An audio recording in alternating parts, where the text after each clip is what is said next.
Hello friends, welcome to my channel. இன்னைக்கு நம்ம பச்சை பயிர் சப்பாத்தி எப்படி செய்யறதுன்னு பார்க்கலாம். ரொம்ப ஹெல்தியா.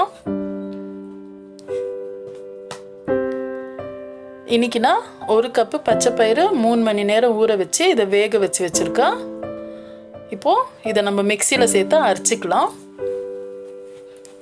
தண்ணி எல்லாம் ஊத்தாம வெறும் ஒரு 2 சுத்திக்கலாம். பாருங்க இப்படி. இப்போ இத ஒரு பவுலுக்கு மாத்திட்டு கொஞ்சோண்டு ஓமம் சேர்த்துக்கலாம் ஒரு 1/4 டீஸ்பூன். ஆம்ச்சூர் பவுடர் ஒரு 1/2 டீஸ்பூன் சேர்த்துக்கலாம். கரம் மசாலா 1/2 டீஸ்பூன். மஞ்சள் தூள் 1/4 டீஸ்பூன். மிளகாய் தூள் 1/2 டீஸ்பூன். மல்லித்தூள் 1/2 டீஸ்பூன். தேவையான அளவு உப்பு. கொத்தமல்லி கொஞ்சோண்டு. பச்சை மிளகாய் ஒரு 2. நம்ம இதெல்லாம் சேர்த்து நல்லா பிழிஞ்சுக்கலாம். தண்ணி சேர்க்க வேணாம். இதில் தேவைப்பட்டால் நம்ம ஒரு 1/2 எலுமிச்சை பழம் சேர்த்துக்கலாம். பாருங்கள் இப்படி இருக்கணும். இப்போது மாவு ஃபஸ்ட்டே நான் பிழிஞ்சு வச்சுட்டேன். இப்போ நம்ம திரட்டிக்கலாம்.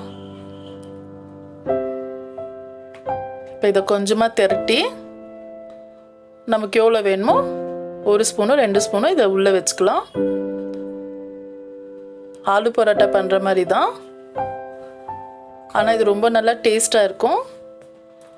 இதை வச்சு நல்லா திரட்டிக்கலாம். நம்மளுக்கு எவ்வளோ தின்னா வேணுமோ அவ்வளோ தின்னா. இப்போ இது ஒரு பக்கம் இருக்கட்டும். இப்போ தவா சூடாக இருக்கு, தவாவில் சேர்த்துக்கலாம். இப்போ இதை திருப்பி போட்டு நம்ம நெய் வேணுமா இருந்தால் கூட சேர்த்துக்கினா டேஸ்ட்டாக இருக்கும். இல்லைன்னா எண்ணெயில் கூட செஞ்சுக்கலாம், இல்லை பட்டரில் கூட செஞ்சுக்கலாம்.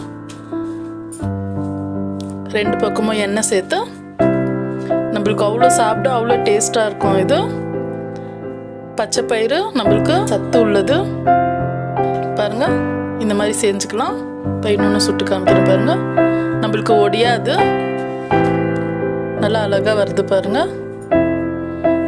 இது மசாலா நம்ம இப்படி சேர்த்து செய்கிறதுனால இதுக்கு நம்மளுக்கு தொட்டுக்கிறதுக்கு வேறு ஊறுகாய் இருந்தால் போதும், இல்லை கர்டில் கூட சாப்பிட்லாம். கொஞ்சம் பட்டர் வச்சு செஞ்சு சாப்பிட்டா அவ்வளோ டேஸ்ட்டாக இருக்கும். இதை நம்ம பசங்க லஞ்ச் பாக்ஸில் கூட கட்டலாம், அவ்வளோ நல்லா டேஸ்ட்டாக இருக்கும். இப்போ ஒன்று புட்டு காமிக்கிறேன் பாருங்கள். நம்மளுக்கு எவ்வளோ சாஃப்டாக இருக்குன்னு பாருங்கள். இந்த பூர்ணத்தை நம்ம ஃப்ரிட்ஜில் ஸ்டோர் பண்ணி கூட அப்பப்போ யூஸ் பண்ணிக்கலாம். ஒரு வாரத்துக்கு கூட நம்ம வச்சுக்கலாம். நான் போடுற வீடியோ உங்களுக்கு பிடிச்சிருந்தா லைக் பண்ணுங்கள், ஷேர் பண்ணுங்கள், மறக்காமல் சப்ஸ்கிரைப் பண்ணுங்கள். தேங்க்யூ.